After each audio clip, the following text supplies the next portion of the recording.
La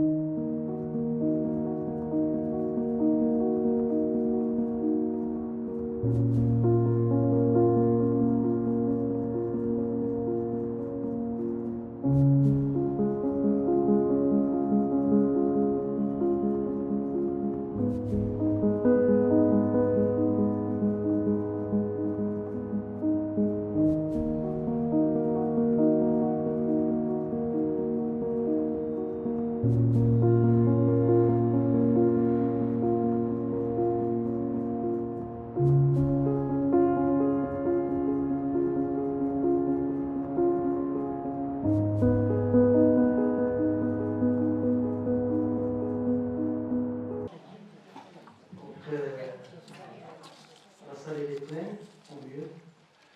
Donc on a pris l'habitude, dans cette petite salle,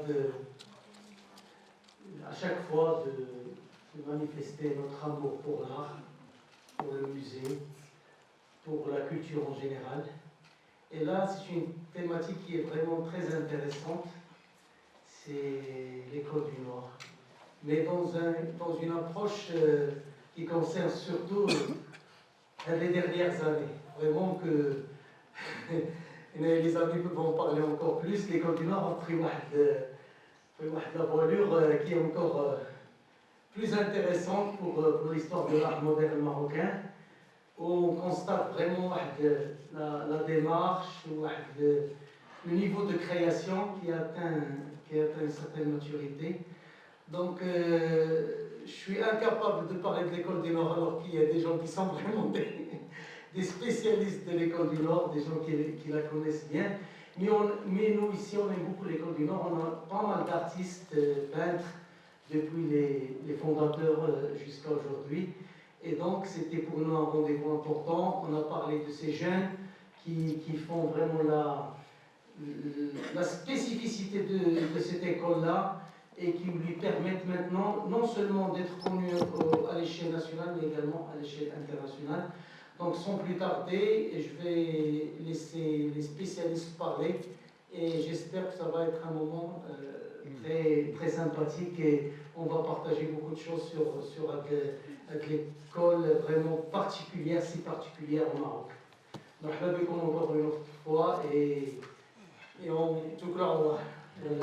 Alors que l'Audi Musée a insisté pour que cette exposition se clôture de manière, disons, positive. C'est pour cela qu'on a invité les gens de l'école, les plus représentatifs de cette école, c'est-à-dire M. Médezouar, qui en est le directeur, et M. Sharafdin Djeli, qui enseigne à la même école, et c'est Hassan Chaher, artiste, et qui lui aussi enseigne à la même école. Alors l'objectif en est de nous éclairer en jetant un peu de lumière sur ce qu'on appelle dans le domaine des arts plastiques au Maroc, l'école du Nord, laquelle est historiquement et administrativement centrée sur le dit Institut national, par rapport à ce qu'on appelle l'école du Sud, centrée, elle, sur l'école supérieure des beaux-arts de Casablanca. Une école du Nord dont les candidats, les anciens comme les nouveaux, sont toujours venus dans leur majorité des villes voisines et qui continuent toujours de venir à cette même école, c'est-à-dire de Tanger, de Larache, de Cham, d'Assila, etc. Alors une école du Nord dont on a toujours pensé et dont on a toujours dit et écrit qu'elle est restée pendant longtemps tournée vers l'Espagne artistique, qualifiée de très picturale.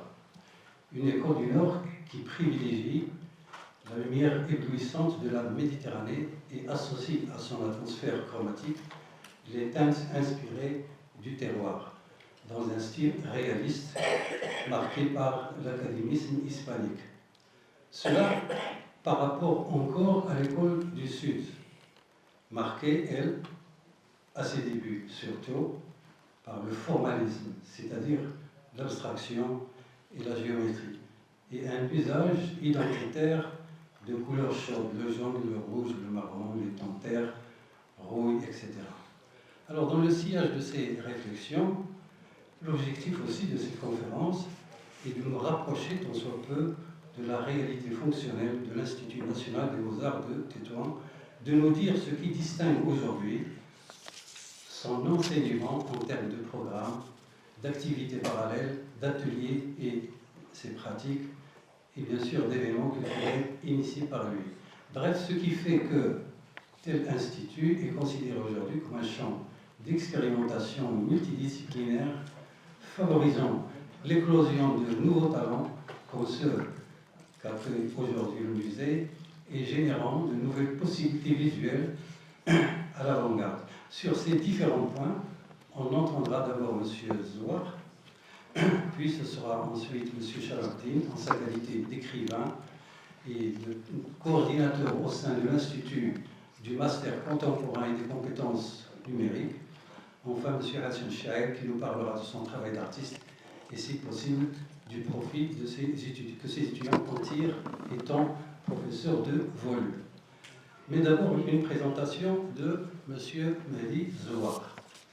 Alors, M. Mehdi Zouar est docteur en archéologie de l'Université de Paris, plus spécialement en paléontologie, paléanthropologie ou bien paléontologie humaine. Il s'agit en gros d'études sur l'homme ancien, l'homme fossile. M. Zouar est aussi professeur de l'enseignement supérieur et spécialiste dans la gestion et la conservation du patrimoine culturel. Il est à l'origine de nombreux projets de recherche nationaux et internationaux consacrés à l'archéologie du nord du Maroc, dont il a dirigé la carte. Il a aussi participé à des projets de coopération avec des institutions européennes et contribué à la mise en place de laboratoires de recherche dédiés au patrimoine. Ses nombreuses publications à ce sujet ont paru dans des revues spécialisées internationales et dans des ouvrages collectifs de coopération scientifique euro-méditerranéenne. Son parcours est caractérisé par une approche regroupant plusieurs disciplines: archéologie, art visuel, patrimoine, coopération culturelle, innovation pédagogique. Parmi ses responsabilités administratives au sein du ministère de la Culture, citant sa contribution au développement des politiques patrimoniales et culturelles, son projet du parc archéologique de Casablanca, sa direction du centre du patrimoine maroco-portugais, son poste de conservateur de la Bibliothèque générale et des archives de Tétouan, sa direction générale régionale de la culture et sa responsabilité comme inspecteur régional des monuments historiques. Depuis 2015, il dirige l'Institut national des beaux-arts de Tétouan.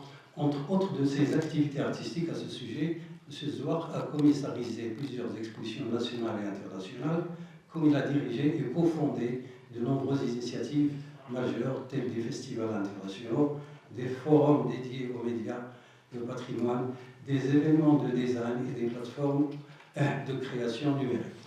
Sur le plan académique, il intervient notamment dans les masters spécialisés en photographie, en histoire de l'art et civilisation humaine, dans les techniques artistiques et la création numérique.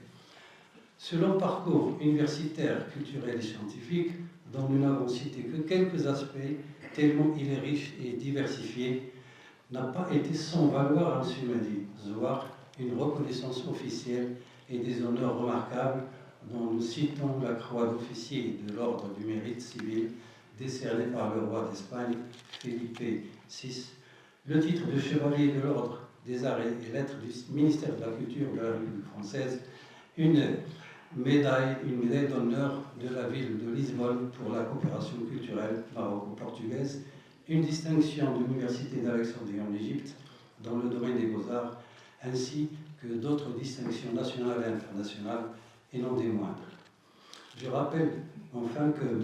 Mehdi Zouar est né à Tétouan en 1959. Alors cela dit, n'est-ce pas, on lui pose quand même une question. Cette question, c'est de nous expliquer, nous expliquer ce qui fait que l'Institut des Beaux-Arts de Tétouan connaît aujourd'hui un véritable regain d'énergie et un sursaut d'imagination comparativement à ce qu'ont été les choses avant sa nomination. Je vous donne la parole, monsieur. Merci, M.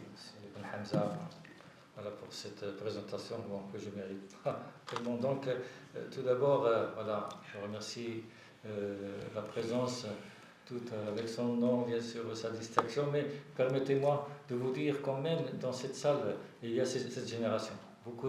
Je vois beaucoup d'amis, beaucoup voilà, des lauréats de l'École nationale des beaux-arts, aussi bien de l'Institut national des beaux-arts. Je suis vraiment très très content, bien sûr, d'être là. Aussi, nous avons avec nous la première femme diplômée des beaux-arts au Maroc, Madame Allah. Nous avons un diplômé qui enseigne à New Jersey, aussi aux États-Unis, donc un lauréat de l'IMBA. Beaucoup de jeunes, voilà, que je remercie bien sûr d'être venus. Et je pense que c'est un peu vraiment un plaisir d'être parmi vous ce soir. J'ai aussi autre chose de laquelle je suis vraiment très fier, c'est l'amitié de monsieur le directeur des musées de la Banque du Maroc, un grand ami avec qui on a partagé ça fait longtemps, hein. Vous croyez que les jeunes m'aidaient? 1993, on avait travaillé ensemble au Grand Casablanca, dans les chantiers de fouilles à Carrière-Thomas, là où on vient de trouver des trouvailles extraordinaires sur l'homme voilà, au Maroc. Et je pense, voilà, un grand salut à Rochdi, un grand ami aussi. Voilà, donc je vais essayer, bien sûr, d'être dans le temps pour parler un petit peu, voilà, bien sûr remercier la Banque du Maroc pour cette belle exposition, cette belle opportunité à nos jeunes. Je suis sûr qu'on aurait pu mettre beaucoup plus que les 11 qui sont exposés ici, et on aurait toujours le même succès. Donc, mais ça sera pour la prochaine fois, Inch'Allah. Et je vais quand même, je suis un peu indisposé, je vais quand même dire, parce que voilà, j'ai eu un petit accident, c'est pour ça que je dois quand même lire la présentation. Voilà, donc sur l'Institut national des beaux-arts. Donc, que j'ai intitulé l'Institut national des beaux-arts de Tétouan, une histoire prestigieuse, un présent dynamique et un avenir rayonnant. Donc, comme vous le savez, l'Institut national des beaux-arts IMBA de Tétouan est un établissement public d'enseignement supérieur artistique placé sous la tutelle du ministère de la Jeunesse, de la Culture et de la Communication. Il constitue une institution de référence au Maroc dans la formation des jeunes créateurs et créatrices dans les domaines des arts visuels, du design et des pratiques artistiques contemporaines. Sa vocation première est de former des artistes, des chercheurs et des professionnels capables d'innover, de contribuer au développement culturel et créatif du pays et de participer activement aux dynamiques artistiques nationales et internationales. L'IMBA, c'est aussi 80 ans de création, de transmission et d'audace artistique. Il existe des lieux qui ne se contentent pas d'enseigner. Ils façonnent des sensibilités, éveillent des regards et accompagnent des trajectoires humaines et artistiques singulières. Depuis 8 décennies, l'Institut national des beaux-arts, ou l'École nationale des beaux-arts, ou l'école préparatoire, s'inscrit parmi ces espaces rares où la création devient langage, où l'apprentissage devient expérience et où l'art se pense autant qu'il se vit. Créé en 1945, dans une ville carrefour entre culture méditerranéenne, héritage andalou et dynamique contemporaine, l'Institut a grandi au rythme de transformation du Maroc moderne.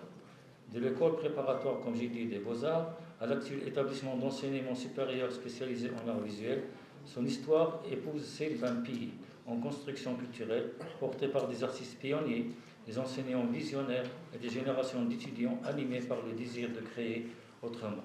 Donc je vais m'arrêter sur quelques repères historiques. D'abord, 1945. Création à Tétouan d'une école préparatoire des beaux-arts, première structure dédiée à l'enseignement artistique moderne au Maroc, créée par Mariano Bertucci, un grenadin tétouanais qui a participé activement à la vie artistique et culturelle patrimoniale de Tétouan. Il a créé aussi même l'école des arts et métiers de Tétouan. Donc, il y a bien d'autres équipements culturels. Juste après l'indépendance, 1957, cette institution va être réinaugurée. Donc, l'inauguration de l'École nationale des beaux-arts en 1957 par feu Sa Majesté le roi Mohammed V, qui marque une étape fondatrice de cette école du Nord, comme tout le monde en parle. Sous la direction de Mohamed Sarghini et grâce à l'engagement des premières générations d'artistes enseignants marocains, l'institution devient rapidement un laboratoire de modernité artistique. Il contribue à l'émergence d'une identité visuelle marocaine contemporaine, libre et plurielle. L'école des beaux-arts de Tétouan, ou de Tétouan, comme tout le monde l'appelle, ainsi entame un processus de marocanisation et s'appuie sur une nouvelle génération d'artistes enseignants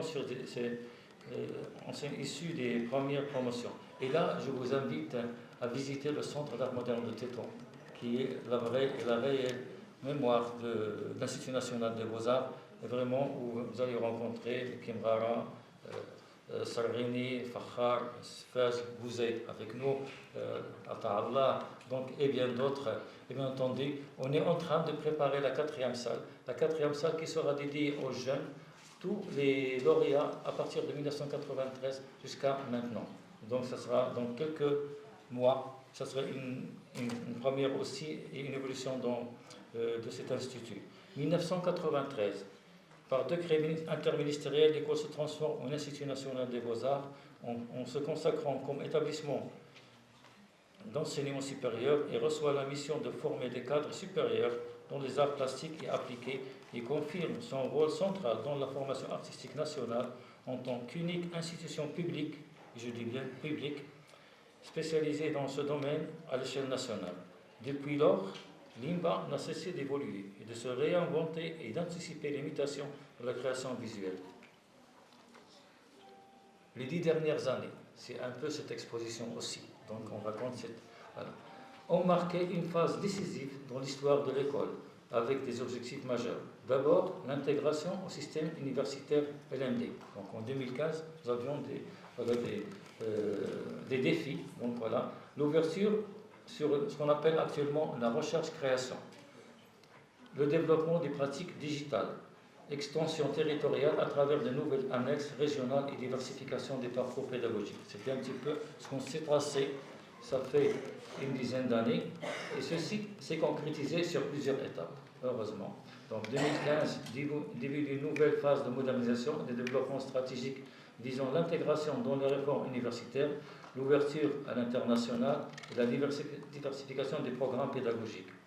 2022, le défi est gagné. Et donc là, tous ces efforts ont été consacrés avec la publication au niveau du bulletin officiel de l'Institut national des beaux-arts comme école de grade A, de LMD, et voilà, donc ils peuvent faire licence, master et doctorat.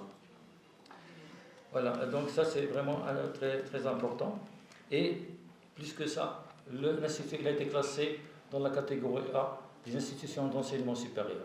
Et là, c'est le top qu'on pourrait avoir. 2023, là, et vraiment, c'était l'extension territoriale. Nous, on a été depuis toujours une institution nationale. On a reçu les étudiants de partout du Maroc, du sud, de l'est, du nord, du centre, de partout. Et donc, mais il y avait quelques petits problèmes. D'abord, soit c'est des problèmes économiques ou même sociaux.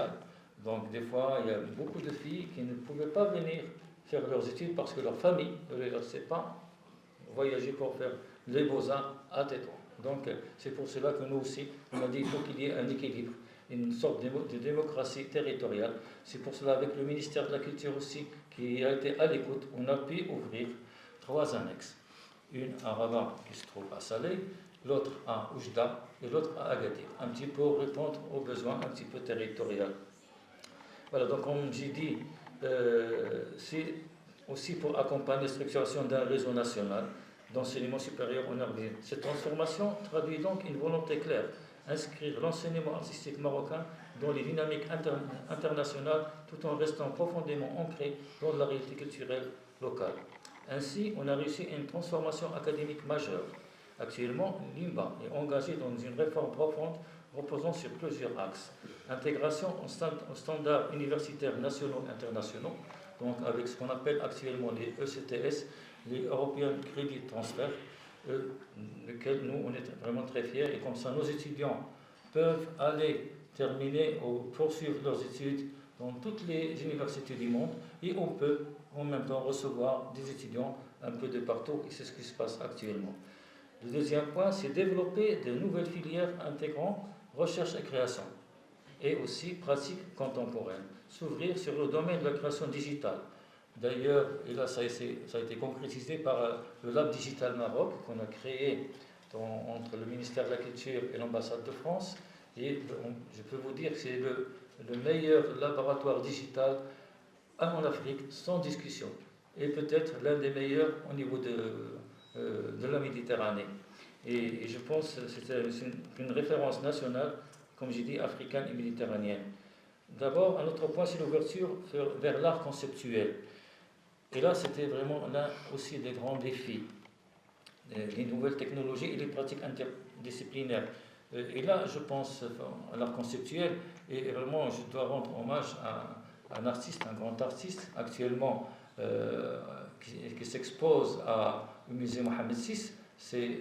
Younes Rahmoul, et vraiment, je pense que c'est l'occasion pour le remercier pour ce qu'il fait avec ses étudiants. Voilà, je pense vraiment c'est quelqu'un qui trace, bien sûr, voilà, avec nous beaucoup aussi, c'est renforcer les partenariats académiques, artistiques et professionnels. Et vraiment, on est très content un petit peu des nombreux partenariats qu'on a faits. Mais surtout aussi, donc tout ça ne pouvait pas se faire dans les infrastructures que nous avions avant. Donc là, l'édifice national des Beaux-Arts était dans un état vétuste. Et grâce au ministère de la Culture, donc voilà, et je remercie M. le ministre, bien sûr, qui nous a aidés à la modernisation des infrastructures et des espaces pédagogiques avec un budget qui dépasse les 14 millions de dirhams. Et c'était une première pour nous, pas seulement à Tétouan, mais aussi avec un budget d'environ 20 millions de dirhams pour l'annexe d'Agadir. Sans compter les efforts qui se font actuellement pour améliorer les structures d'accueil des annexes de Rabat, de Salé, Rabat Salé et Oujda. Cette nouvelle dynamique a permis de faire évoluer les effectifs des étudiants. Donc on est passé d'environ une centaine d'étudiants sur les 4 années, après de 400 inscrits en licence et master actuellement, avec une projection de 500 étudiants dans un futur proche. Mais aussi des professeurs. On est passé de 5 enseignants-chercheurs à maintenant à 18 enseignants-chercheurs, de 6 professeurs d'enseignement artistique à 14, et du staff de gestion administrative, on était juste 4 en 2015. Actuellement, on est 15. Et je pense que là, c'est un effort aussi qui accompagne tout ce qui se fait actuellement pour améliorer la formation au niveau de l'Institut national des Beaux-Arts. Ici, permettez-moi d'ouvrir une parenthèse. Il faut rendre hommage au ministère de la Jeunesse, de la Culture et de la Communication, et spécialement à M. le ministre, qui ont cru en l'IMBA, et plus que ça, a voulu aller encore beaucoup plus loin et ouvrir de nouvelles perspectives professionnelles aux lauréats, pour les intégrer dans le marché du travail et positionner le Maroc au niveau international, surtout dans le domaine de la création digitale des industries culturelles créatives. Et je pense l'exemple flagrant, c'est le MGE, le Moroccan Gaming Event, qui s'organise chaque année, est un exemple majeur de cette stratégie nationale de développement culturel. Un autre point sur lequel on a travaillé, c'est gouvernance et structuration institutionnelle. Pour répondre aux normes de l'enseignement supérieur au Maroc, l'IMBA s'appuie sur une gouvernance académique, participative et démocratique comprenant une commission scientifique élective, un conseil d'administration réunissant des enseignants, des administrateurs, des étudiants et des personnalités externes issues des milieux artistiques, culturels, scientifiques et socio-économiques. Cette organisation favorise la qualité académique, la transparence institutionnelle et l'adaptation permanente aux évolutions du secteur artistique au niveau de l'enseignement supérieur. Maintenant, quelle est l'offre de formation pédagogique? Donc, un institut. L'institut, actuellement, a 3 départements, donc, desquels sont sortis 3 filières en licence: art plastique, design et société, et art narratif visuel. Je pense que notre directeur adjoint, responsable de la pédagogie, en parlera davantage. Une filière master avec notre coordonnateur qui est juste à côté, sur art contemporain et compétences numériques, bien sûr, qui ont été ouverts sur tous les départements, donner la possibilité à tous les lauréats de l'IMBA, mais les ouvert à tous les diplômés dans les arts visuels. Donc ce n'est pas seulement pour l'IMBA. Donc les études sont organisées en semestre, comme vous le savez, selon le système licence, master et doctorat, et reposent sur une pédagogie intégrant d'abord enseignement théorique et pratique, stages professionnels et projets de fin d'études, masterclass et workshops, actions citoyennes et collaboration associative, visites professionnelles et immersion territoriale, ouverture et organisation d'événements, échanges internationaux.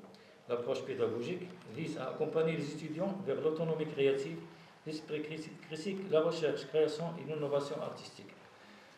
Maintenant, je passe à l'un des, on va dire, des axes très importants actuellement à l'Institut national des beaux-arts. Juste pour vous raconter une petite histoire.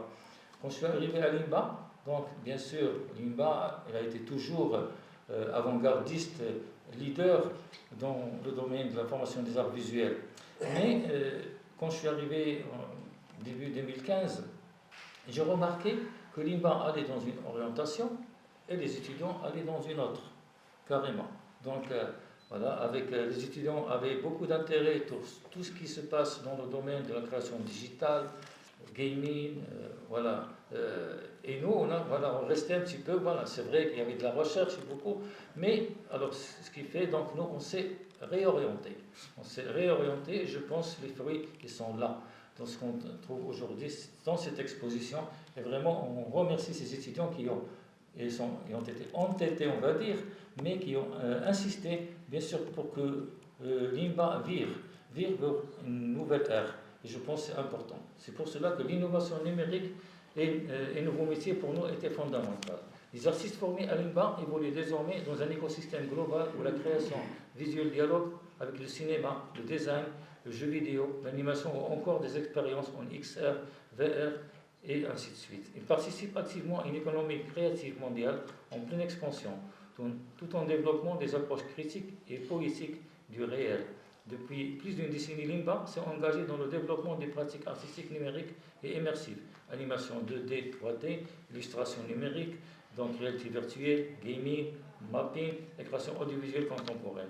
Ces domaines connaissent une croissance économique mondiale importante.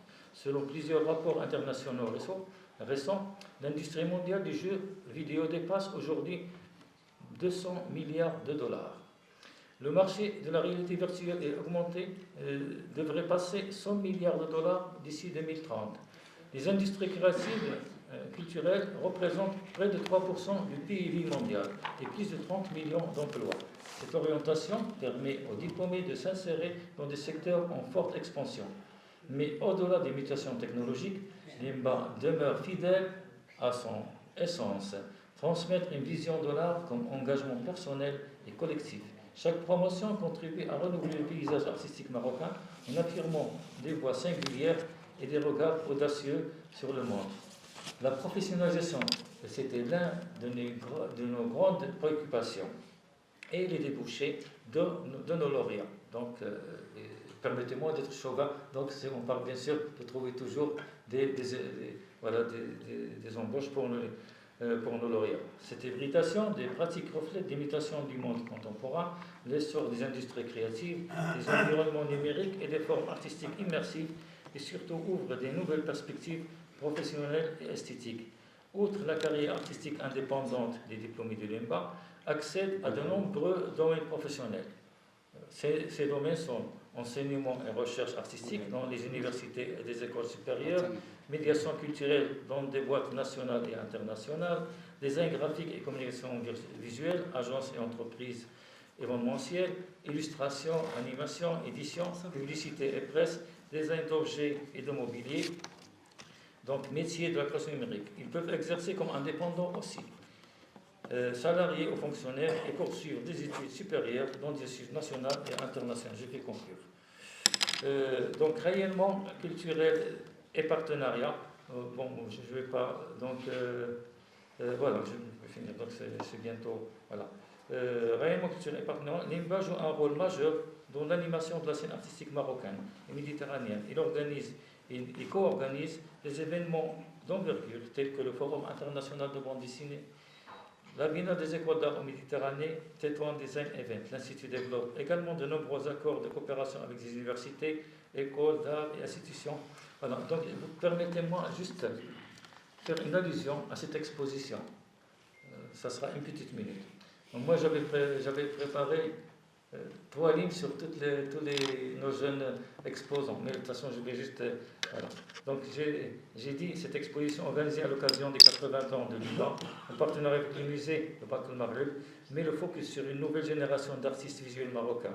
11 artistes diplômés entre 2015 et 2025, incarnent le renouveau de la création contemporaine et une scène libre, audacieuse, ouverte sur le monde.